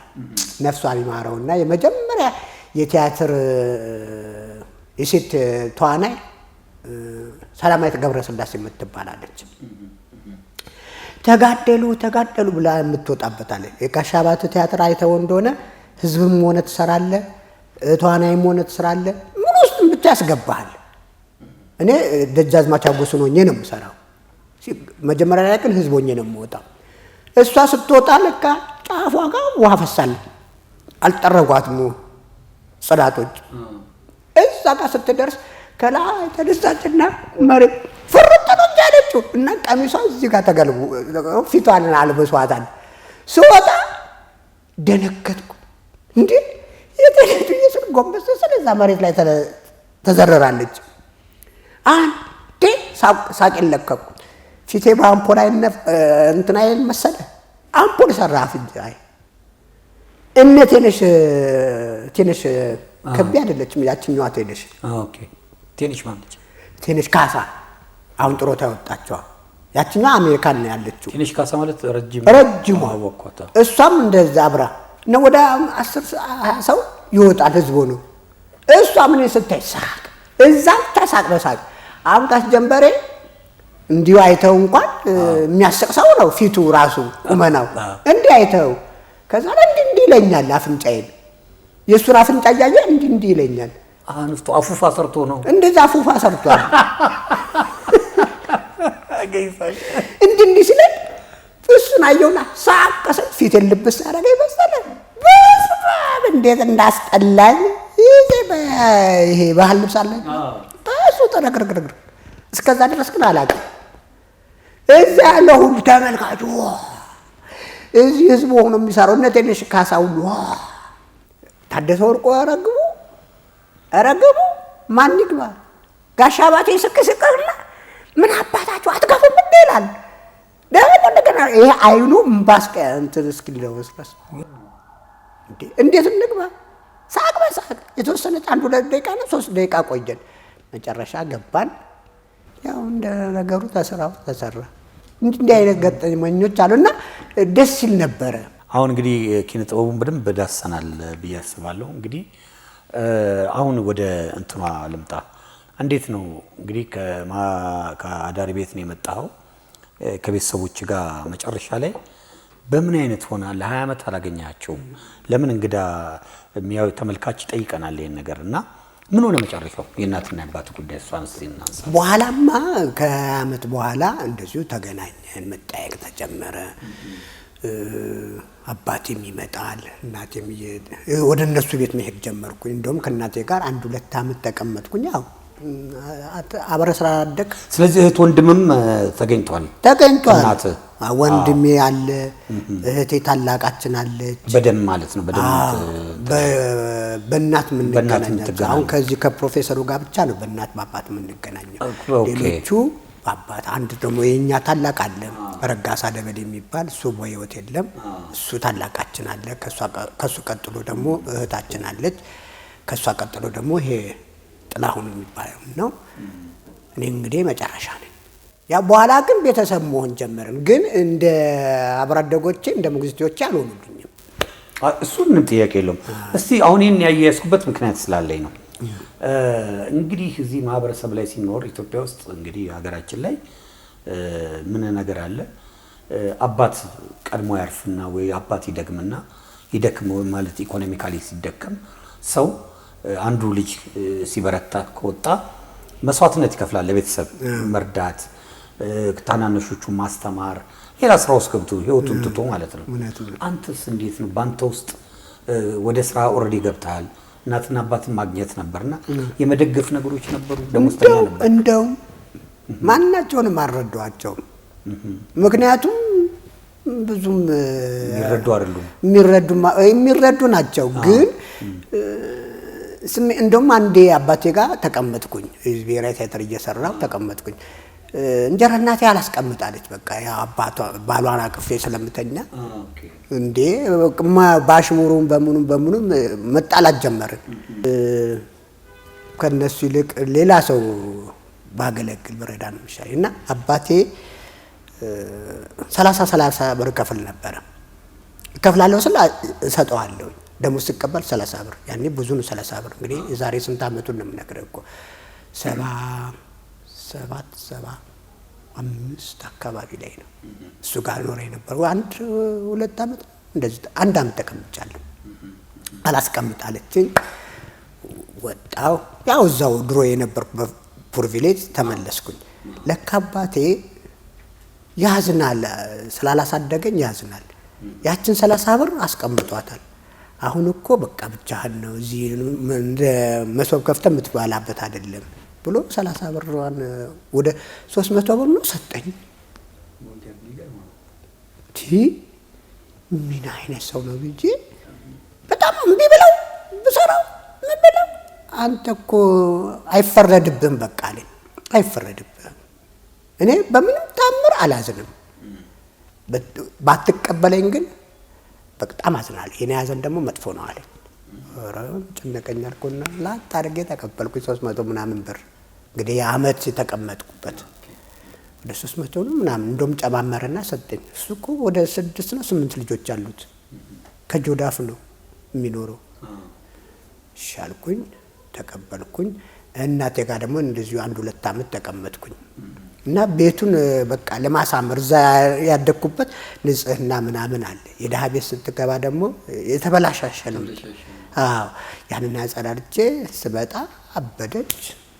የኛ ምናምን እንደዚህ ሃይጂን ሰራተኛ ብቻ የማይባል ነገር ተባባልን። እኔም ተነስቼ ወጣሁ። እሷ ጋር በነፃ ነበር የምኖረው፣ አልከፍልም። ግን በጣም ተቀያይመን ወጣሁ። እዛው ቪሌጅ ደግሞ ተመልሼ ገባሁ። በኋላ ምን ሲሆን እንደዚህ መጠያየቅ ይጀምራል። በበዓል እሄዳለሁ፣ እንደዚህ አባቴ ጋር እሄዳለሁ፣ እሷ ጋር እሄዳለሁ። እስከ ዕለተ ሞቷ ድረስ ብቻ በመጠያየቅ ነው እንጂ መረዳዳት እንደዚህ ብር መስጠት አይመጣልኝም። እንዴ ለሞግዚቶቼ ለአንዷን ሞግዚቶቼ በሰጥ ነው። ያው እንትኑ እኮ ነው ምንድነው የፈጠረው እዛ ጋር ስላላሳደጉ አዘኔታው ውስጧል ነበር። አይፈረድም ለማለት ነው። ግን በመውለዳቸው በጣም እኮራለሁ። እንኳን ወለዱኝ። እውነት ነው። እንኳን እነሱ ባይወልዱኝ ኖሮ ሰለሞን የሚባለው ሰው ዛሬ ከሳሚ ከልጄ ጋር አንጫወትም። በጣም ነው የማከብራቸው፣ በጣም ወዳቸዋለሁ። እንግዲህ እድሜና ጤናውን ሰጥቷቸው ወልዳችሁኛል። ነፍሳቸውን ደግሞ በአጸደ ገነት ያኖርልኝ። እውነት ነው። ቴንክ ዩ። እስቲ ጋይሰሌ ያልነካናት ነገር ወደ ውጭ ሀገር ወጥተህ ታውቃለህ? አዎ። የት ሀገር? ወደ ግሪክ፣ የመጀመሪያ ግሪክ ሄጃለሁ። ከዛ ቀጥሎ ደግሞ እንግሊዝ ሄጃለሁ። ግሪክ በጣም 10 ቀን 15 ቀን የተቀመጥነው። እዛ ደግሞ የገጠመኝን ልንገርህ። ግሪክ እንደዚህ ያኔ የሚባል አንድ ሙዚቀኛ አለ፣ የታወቀ የራሳቸው የግሪኮች እና እዛ የሰራበት መድረክ ላይ ነው የሰራ ነው። ይሄ እንደ እንትንን ባዶ እግርን እየሰራ መሬቱ አሳለጠና ጧ ብዬ ወደኩኝ። ወደ 5000 ህዝብ ነው የገባው። ትልቅ አንፊ ነው። 25000 ህዝብ ነው የሚይዘው። ትልቅ ነው። ላት እንትና ማን ነው ማህተመ ሲፈልገኝ እኔ መሬት ነኝ። ደንግጦ ሊያነሳኝ ሲል በዳንስ ነው የተነሳት። ከዛ በስማ እንዴት እንዳጨበጨበልኝ ነው። ዳንስ አሁን ለመጨረሻ ጊዜ ደግሞ መጨረሻ እንደው ልጅ ባሌ ዳንስ ነው እንዲያርኩና እጅ ነስቼው ስለ አጨበጨበ። ግሪኮቹም አሉ፣ ኢትዮጵያኖችም አሉ። እንትን ነው የመሰላቸው፣ የትወናው አንዱ አካል ነው የመሰላቸው። አይደለም መውደቄ እኮ አስቋቸዋል። ናቹራል ነው የወደኩት። እንዴ ነው ሳንቃ ነው እንትኑ ጓ ብሏል እኮ። አዎ። እና ደንገጠው ፈረንጆቹ እንትን አላሉም። ያው ኢትዮጵያኖች እንደዚህ አይነት ነገር ያው ከኔ ጀምሮ ነው የለም ሳቁ እነሱ። ፈረንጆቹ ግን ደንግጠዋል። ከዛ ኋላ በቄንጥ ተነሳው፣ ተጨበጨበ። እጅ ነሳው። ለእንትና ነው ስላጨበጨበ አይደለም። የለበኩም ክሬት መሆን አለብህ አላልኩም ቅድም? ክሬት አረኩና እጅ ነስቼው እሱም እቅፍ አደረገኝ። ከዛ ስራችንን ሰራን። እስቲ በመጨረሻ እንግዲህ እንደመጠቅለያ እኔ ፎርማት ላይ ምን አለች ሰባይነት ያልኩበት ቦታ ላይ ምክር አዘል ለእህቶች ምክር አዘል እንድትሰጥ ነውና ሴቶቻችን እንደዚህ እንዳልኩ በመስዋዕትነት ወደ አረብ ሀገር ይሄዳሉ። አረብ ሀገር ይሄዱና ግን ምንድነው አንዳንዶቹ ጎብዘው እዚህ ውጤት ላይ ደረሱ አሉ። አንዳንዶቹ ደግሞ በሶሻል ሚዲያው በምኑ ትውውቅ ይፈጥሩና ሌላ ነገር ውስጥ ገብተው ከወንድ ጋር ግንኙነት ፈጥረው ከዛ ገንዘባቸውን ይልካሉ። የሚያውቁት በፎቶ ነው። ሲመጡ ግን እዚህ ሌላ ነው፣ ሌላ ታሪክ ነው። ሰውየው ባለ ትዳር ነው ምናምን ነውና እንደዚህ አይነትም ሽወዳዎች አሉ። አሪፉ ነገር እንዳለ ሆኖ መጥፎ ነገር ደግሞ እንደዚህ አይነት ነገር አለች። እንደዚህ አይነት ታሪኮች አሉና ምን ትላለህ? ምን ትመክራለህ? በጣም ብዙ አሰቃቂ የሚያሰቃቂ ለጆሮ እንኳን የሚከብዱ ነገሮች አሉ። እኔ እንደው እህቶቼም ብቻም ሳትሆኑ ልጆቼም ናችሁ። እንደው ህጋዊ በሆነ መንገድ መሄድ፣ እዛም ደግሞ ሲኬድ በህጋዊ መንገድ ሲኬድ አድቫንቴጅ አለው፣ ጠቀሜታም አለው። እዚህ በምንሰማው ሶሻል ሚዲያ በሚያራግብልን ነገር ተነድተን ከሄድን አስቸጋሪ ነው። የሚደርስብን ዋስትናም የለንም። ስለዚህ እንደው ልጆቼ የምመክራችሁ ትችሉ በህጋዊ መንገድ ከሄዳችሁ ደግሞ እዚህ ከመሄዳችሁ በፊት አንዳንድ ነገሮችን እንደው መግባቢያዎቹን ማወቅ፣ እዛ ምን እንደምትሰሩ ማወቅ። አለበለዚያ ግን ትጎዳላችሁ። አሁን በየእስር ቤቱ ያለው ብዙ እህቶቻችን አሉ፣ ወንድሞቻችንም አሉ። እና እንደው እባካችሁን በደላሎች ባትሸወዱ።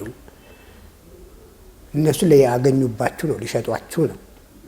ሰውን የሚያክል ደግሞ በ21ኛው ክፍለ ዘመን ሽያጭ ዘመን አልፏል። ለምን ራሳችሁን ትሸጣላችሁ? በህጋዊ መንገድ መሄድ ዋስትና አላችሁ። ስለዚህ እንደው እንደ አባትም እናንተም እንደ ልጆችም በተቻለ መጠን ከሄዳችሁ አይቀር በጥሩ ስነ ምግባር መስራት፣ ታማኝ ሆኖ መስራት። የሰው ሀገር ነው። እንኳን ሀገር ውስጥ ሆኖ እንኳን የሰው ሀገር ሆኖ ሀገር ውስጥም እኮ እናትም ትከፋለች እኮ በህጋዊ በስርዓት ካልሄድን። ስለዚህ በተቻላችሁ መጠን እኛም የምንሰማውን እንዳንሳቀቅ፣ አባቶቻችሁ እንዳንሳቀቅ፣ እናቶቻችሁ እንዳይሳቀቁ በተቻለ መጠን ራሳችሁን ጠብቁ። አሁን መንገዱ ሶሻል ሚዲያውን ጠንቅቃችሁ አንብቡት፣ እዩት። አሁን ልጅ ሳሚ እንዳለው በዛ ያገኛችሁትን ሰው ስትመጡ ግን አራምባና ቆቦ ነው የሚሆነው። ምንም የማይዛመድ ምንም ፍየል እዚህ ቅዝምዝም ወዲያ ሆኑና እናንተም ህይወታችሁ የገበራችሁበትን ራሳችሁን ያጣችሁበትን ነገር ስንት በስንት መከራ ያገኛችሁትን ሀብታችሁ ተዘርፋችሁ የማይሆናችሁ ሰው ፍቅር ማንም ያሸንፈዋል። በተቻለ መጠን ግን ሰው ስለለበሰ ብቻ አይደለም፣ መልኩ ስላማረ አይደለም፣ ጥሩ ጣፋጭ ቋንቋ ስለነገራችሁ አይደለም። ጠንቅቃችሁ ማወቅ አለባችሁ። በተለይ ደግሞ በፌስቡክ፣ በዩቲዩብ፣ በተለያዩ ሚዲያዎች የሚመጣላችሁን ሰው አውሬው አታውቁትም፣ ሰው ይሁን ምን ይሁን አታውቁትም፣ መንፈስ ይሁን አታውቁትም። ስለዚህ እሱ ነገር ቢቀርባችሁ። ሰዎች መከራ ውስጥ እየገቡ ነው። ሲያዩት ያላማረ ሲበሉት ያቀራል ነው የሚባለው። ስለዚህ እንደዛ ነገር እንዳይፈጠርባችሁ ልጆቼ እንደው ስለ እግዚአብሔር ስለ አላህ ብላችሁ ራሳችሁን ጠብቁ።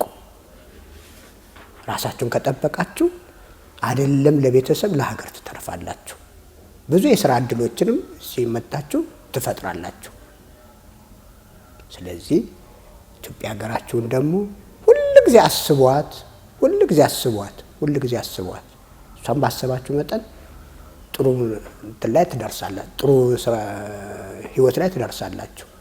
እግዚአብሔር ጠብቃችሁ እድሜና ጤና ይስጣችሁ። ለሀገራችሁ አፈርና ለሀገራችሁ መሬት ያብቃችሁ። ይህንን ነው የምላችሁ። በተረፈ ግን መልካም ሰዎች እንደሆናችሁ አውቃለሁ፣ እዛም እሰማለሁ። ህይወታችሁም እየተስተካከለ እንደሚመጣም አውቃለሁ። ስለዚህ ወዲህ ሸርተት ሳትሉ በትክክለኛው መንገድ ሂዱ። እግዚአብሔርንም እመኑ፣ ይጠብቃችኋል። እንደ እምነታችሁ እንደ አካሄዳችሁ በሱ መንገድ ከሄዳችሁ ማንኛውም ነገር ቄጤማ ይሆናል። ኑሯችሁን ቄጤማ ያርግላችሁ። አመሰግናለሁ ስላዳመጣችሁ ልጆቼ፣ እግዚአብሔር ይስጥልኝ። እሺ እንግዲህ ጋይ ሰለሞን አርቲስት ሰለሞን ተካ እጅግ አድርገን ባቡ ቪዲዮ ፕሮዳክሽንና ከሳሚ ተቀበል ጋር ጨዋታ በተሰኘው ፕሮግራም መተህ እንዲህ ጣፋጭ የሆነ የህይወት ዘቤን የኖርከውን ነገር ስላዋየህን ስላጫወትከን እጅግ አድርገን እናመሰግናለን። እኔም አቡ ሚዲያ ጋብዛችሁኝ የህይወት ልምዴ እንደውም ትንሽ ከአንድ ጎጆ ቤት የምትመዘዟን ሳር ነው ያጫወትኳችሁ። ከጠቀማችሁ ተቀበሉት። ያው ተቀበል ይሆናል፣ ህይወትን ተቀበል። አመሰግናለሁኝ። እግዚአብሔር ይስጥልኝ። ኢትዮጵያ ሀገራችንን ፈጣሪ ይጠብቅልን፣ ሰላማን ያምጣልን። ወልደን ስመን ያላገባችሁ አግብታችሁ ወልዳችሁ የምትስሙበት ልጆቻችሁን የምታሳድጉበት ዘመን ይሁንልን። እግዚአብሔር ኢትዮጵያና ህዝቦቿን ምድሪቷን ይባርክ። እግዚአብሔር ይስጥልኝ። ሳሚ ጋይ ሰሌ ደግሞ መተመጨ መጨረሻ ላይ አንድ ቫሌቷን ሳትልልን አለቅም። ይሄ ግድ ነው ማሳረግ። ሙዚቃ ከየት አለን ካመጣችሁ እንጀገረ። እሺ